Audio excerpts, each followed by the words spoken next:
कैसे हो मेरे पढ़ाकू? बढ़िया। सेंटर ऑफ मास टॉपिक के बारे में हम पढ़ रहे थे। टॉपिक को कंटिन्यू करते हैं। आज का टॉपिक है मोशन ऑफ सेंटर ऑफ मास। अब बॉडी मूव करवाने वाले हैं। अगर बॉडी मूव होगी तो सेंटर ऑफ मास भी मोशन में होगा। तो आज हम पढ़ने वाले हैं motion of centre of mass के बारे में।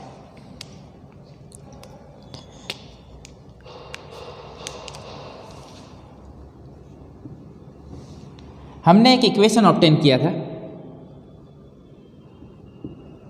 Position vector of centre of mass is given by the relation sigma mi ri vector upon total mass of a system of particles. तो ये हो गया equation position vector of centre of mass का, right. This can be written as m r vector is equal to sigma mi ri vector.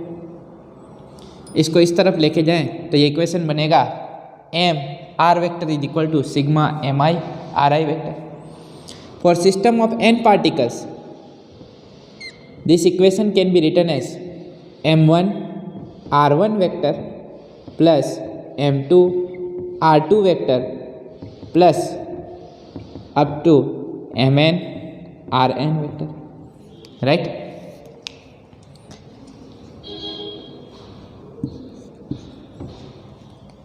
मान लो position change हो रही है पार्टिकल के टाइम के साथ, तो क्या होगा? Differentiating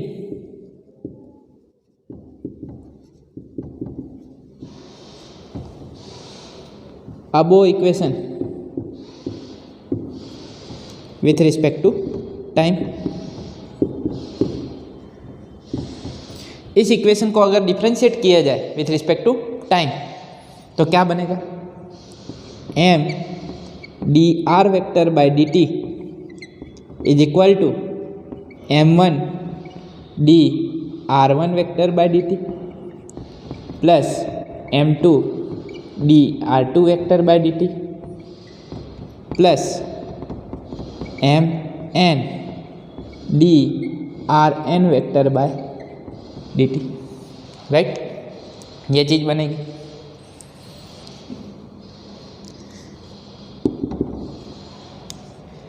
dr vector by dt this is the derivative of position vector with respect to time. वो क्या देगा? ऑलरेडी हमने इसके बारे में पढ़ा हुआ है चैप्टर 4 में। ये क्या बनेगा? m v vector is equal to m1 v1 vector plus m2 v2 vector plus mn vn vector, right. What is v1 vector? v1 vector that is velocity of first particle. v1 vector is equal to dr1 vector by dt, that is nothing but velocity of first particle. v2 vector that is velocity of second particle. vn vector that is velocity of nth particle. Capital v vector क्या बन रहा है? v vector that is the velocity of center of mass. Velocity of centre of mass. यहां पे हमने क्या constant consider किया है? Mass. Here we have assumed that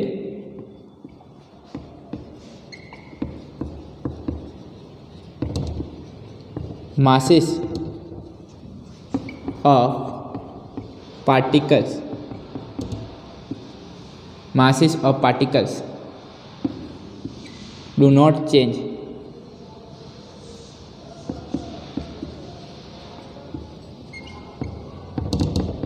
with time.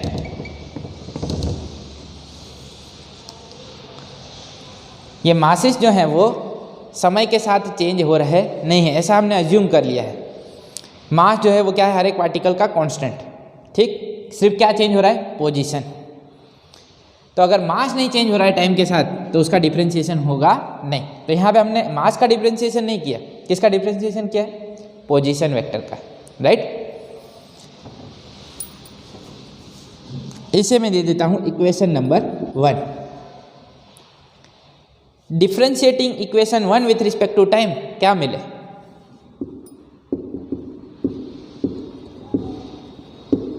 Differentiating equation 1 with respect to time, तो m as it is dv vector by dt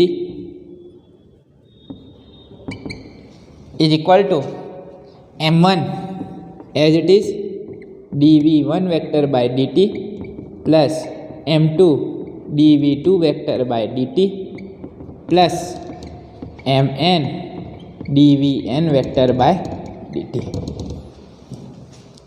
क्या ठीक। Now derivative of velocity with respect to time क्या बने, acceleration. तो इसे हम लिख सकते हैं m a vector is equal to m1 a1 vector plus m2 a2 vector plus up to mn an vector, right.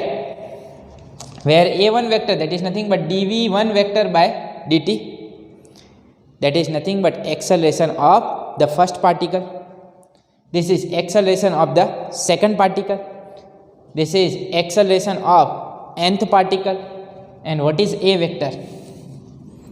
A vector that is acceleration of the center of mass. ये बन रहा है acceleration of the center of mass. इसे मैं दे देता हूं equation number 2। क्या ठीक। Now you have studied Newton second law of motion. Newton second law of motion से फोर्स का इक्वेशन क्या बनता है, F vector is equal to M A vector. क्या वही चीज यहां पे दिख रही है, यस और no. From Newton's second law, from Newton's second law क्या बनेगा भाई, force acting on first particle is F1 vector is equal to M1 A1 vector, right. Similarly force acting on second particle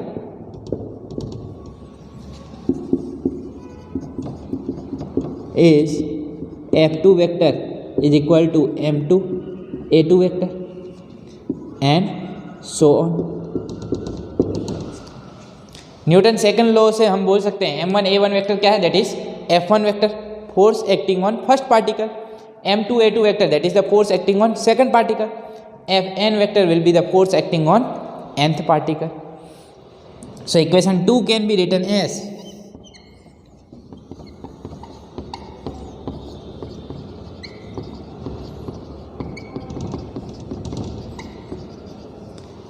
Ma vector is equal to F1 vector plus F2 vector plus up to Fn vector. इसे हम दे देते हैं equation number 3। क्या ठीक। यहां से हम क्या लिख सकते हैं, from equation 3 total mass of system of particles times the acceleration of centre of mass is equal to sum of all the forces acting on system of particles. Once again, total mass of system of particles times acceleration of center of mass is equal to sum of all the forces acting on system of particles. That is nothing but equation number 3. What is F1 vector? F1 vector क्या है? That is the force acting on first particle. That is not only the force acting on first particle, that is the vector sum of all the forces acting on first particle. अब आप बोलोगे sir ये कैसा? मान लो एक rigid body हमने consider की, उसके अंदर एक पार्टिकल, दूसरा, तीसरा, चौथा, ऐसे बहुत सारे पार्टिकल होंगे. ये पार्टिकल के ऊपर जो फोर्स लग रहा है उसकी बात करूं तो इसके ऊपर बहुत सारे फोर्स लग सकते हैं. नीचे की तरफ लग सकता है ग्रेविटेशनल फोर्स, एक पार्टिकल की वजह से दूसरे पार्टिकल पे इंटरनल फोर्स लग रहे होते हैं. ठीक है, तो इस पार्टिकल के ऊपर इस तरफ जितने भी फोर्स लग रहे हैं, ठीक, उन सब का नेट फोर्स क्या बनेगा? F1 vector. That is the force acting on first particle. Same way F2 vector, that is the force acting on second particle. Vector sum of forces acting on second particle. Same way Fn vector, that is the vector sum of forces acting on nth particle. तो ये net force जो लग रहा है first particle पे वो है F1 vector.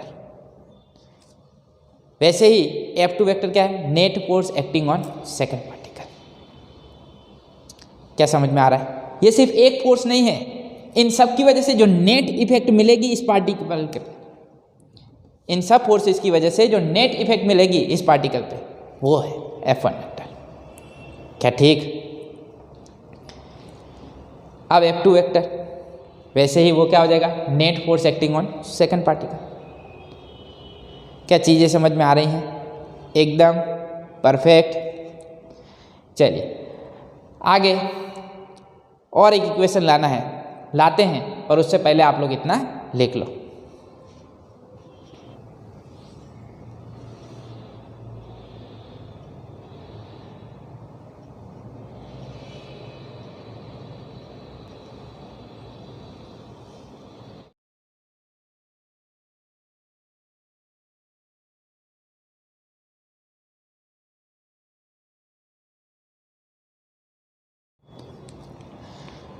अब इक्वेशन 3 पे फोकस करें तो इक्वेशन 3 से क्या पता चल रहा है?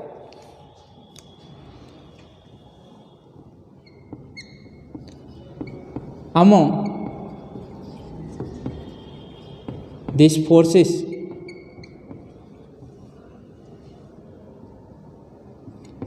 on system of particles,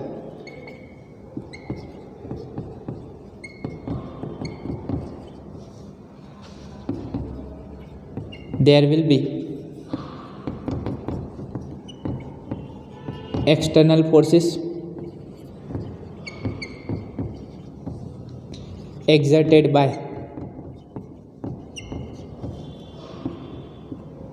bodies outside the system.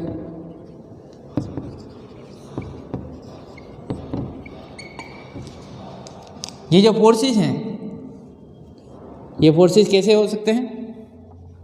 External forces हो सकते हैं जो पार्टिकल्स पे लग रहे हैं. किसकी वजह से? Bodies outside the system.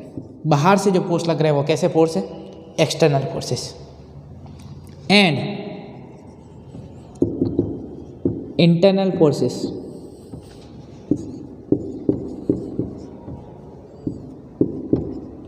On particles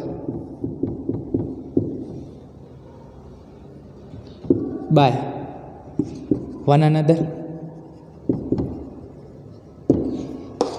ये पार्टिकल हैं, वो इंटरनल फोर्स लगाएंगे एक दूसरे पे.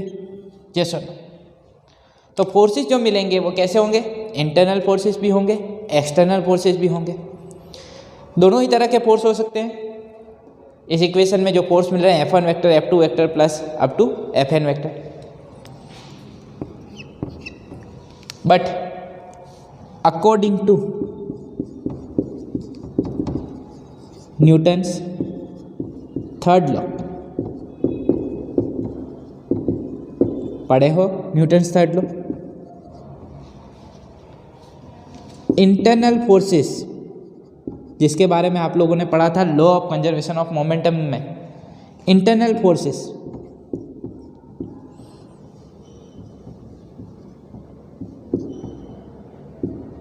Acts equal and opposite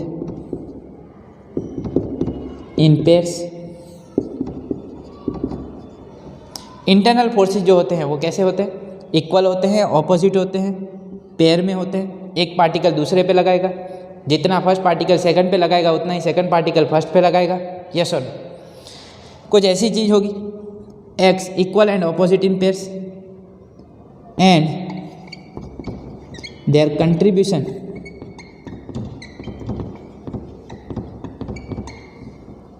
in sum of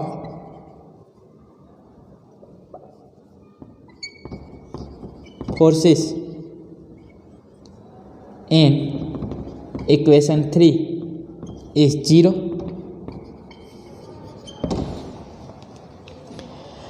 तो ये जो इक्वेशन में फोर्सेस मिल रहे हैं उसमें इंटरनल फोर्सेस का कोई कंट्रीब्यूशन नहीं है, वो तो एक दूसरे की इफेक्ट को क्या कर देंगे?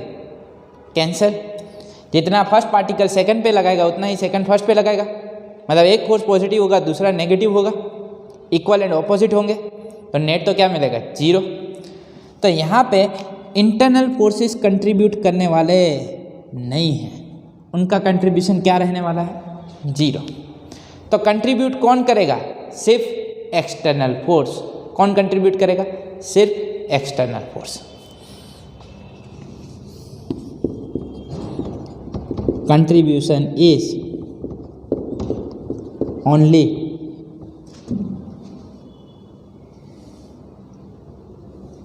by external forces।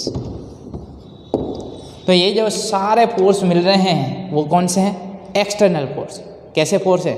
External. Contribution is only by external forces. Internal forces का कोई कंट्रीब्यूशन नहीं है। क्या समझ में आया? एकदम परफेक्ट। इतना लिख लो। इक्वेशन नंबर 4 ऑब्टेन करते हैं।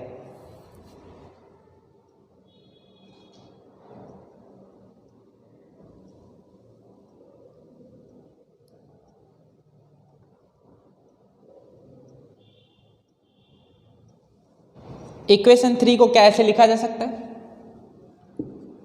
Now this equation 3 can be written S,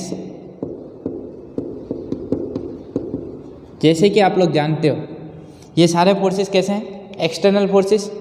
so this equation 3 can be written as M A vector is equal to F external vector.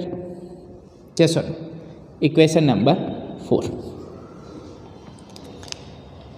What is A vector? That is the acceleration of center of mass. What is F external vector? Where F external vector is the vector sum of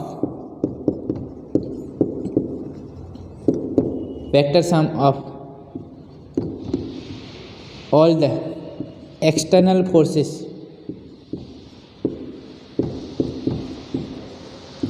acting on system of particles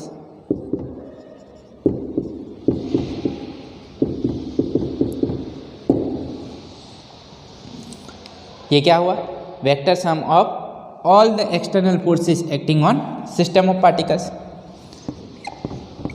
equation 4 states that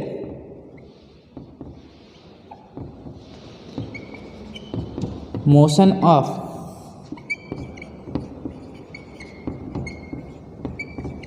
center of mass, जब हम किसके बारे में पढ़ रहे हैं? Motion of centre of mass is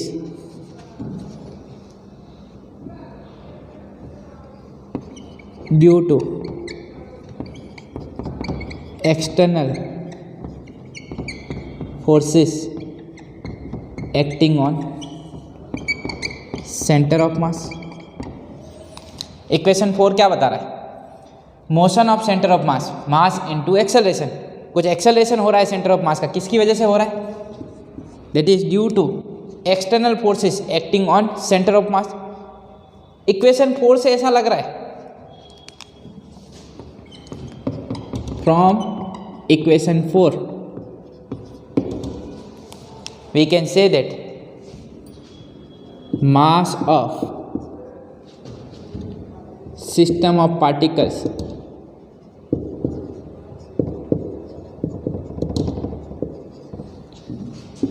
appear to be concentrated at center of mass,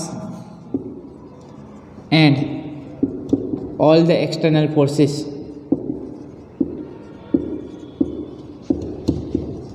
are acting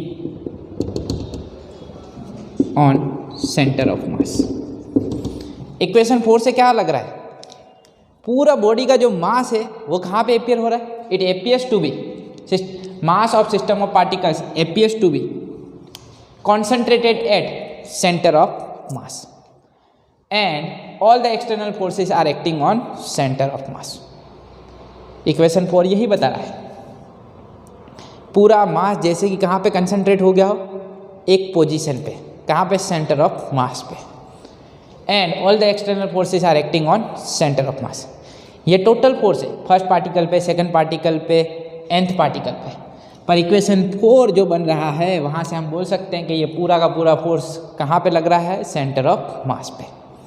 इसीलिए अब तक जितने भी चैप्टर्स आप लोगों ने पढ़े वहाँ पे ट्रक लेते थे, कार लेते थे, कोई भी एक्सटेंडेड बॉडी लेते थे, तब आप उसको क्या कंसिडर कर लेते थे, particle, right.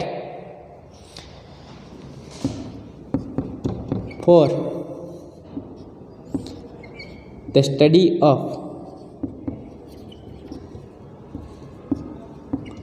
motion of extended bodies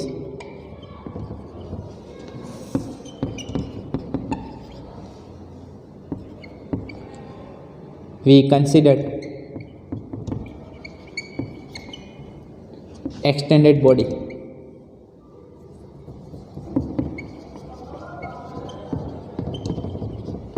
as particle till now. अब तक हमने क्या किया, एक्सटेंडेड बॉडी को हमने क्या कंसिडर किया था, एक पार्टिकल पॉइंट कंसिडर करते थे. For study of motion of external bodies, extended bodies, we consider extended body as particle till now, but now we don't have to consider extended body as particle, but now we can treat extended body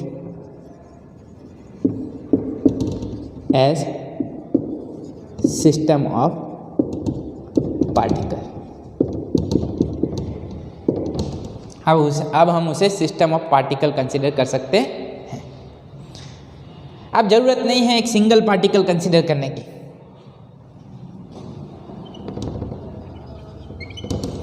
single particle consider करने की कोई ज़रूरत नहीं है. अब हम उसे क्या कंसिडर कर सकते हैं, system of particle.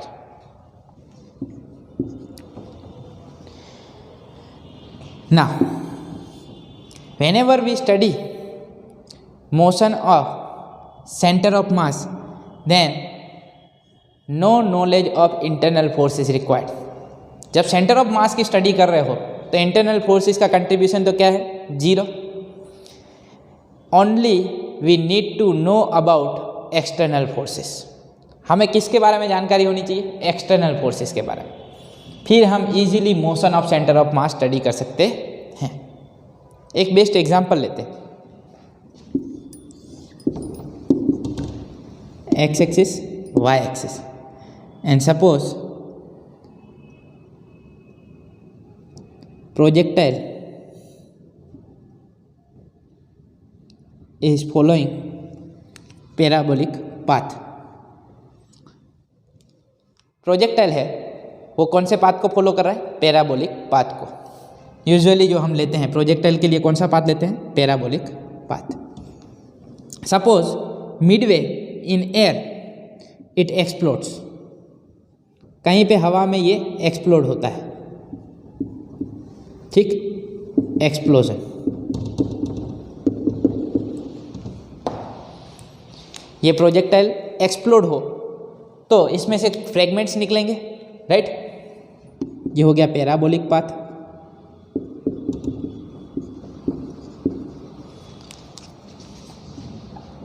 And this is the path of centre of मास। हमारा इंटरेस्ट सिर्फ सेंटर ऑफ मास में, उसके फ्रेगमेंट्स में नहीं। तो अगर मैं सेंटर ऑफ मास की बात करूं तो इंटरनल फोर्सेस का तो कोई कंट्रीब्यूशन होगा नहीं, राइट, क्योंकि जो एक्सप्लोजन होगा वो किसकी वजह से होगा? इंटरनल फोर्सेस की वजह से। तो केमिकल बॉम्ब जो एक्सप्लोड होता है वो किसकी वजह से एक्सप्लोड होता है? इंटरनल फोर्सेस की वजह से, केमिकल फोर्स की वजह से। बाहर से हम कोई फोर्स लगाते नहीं हैं।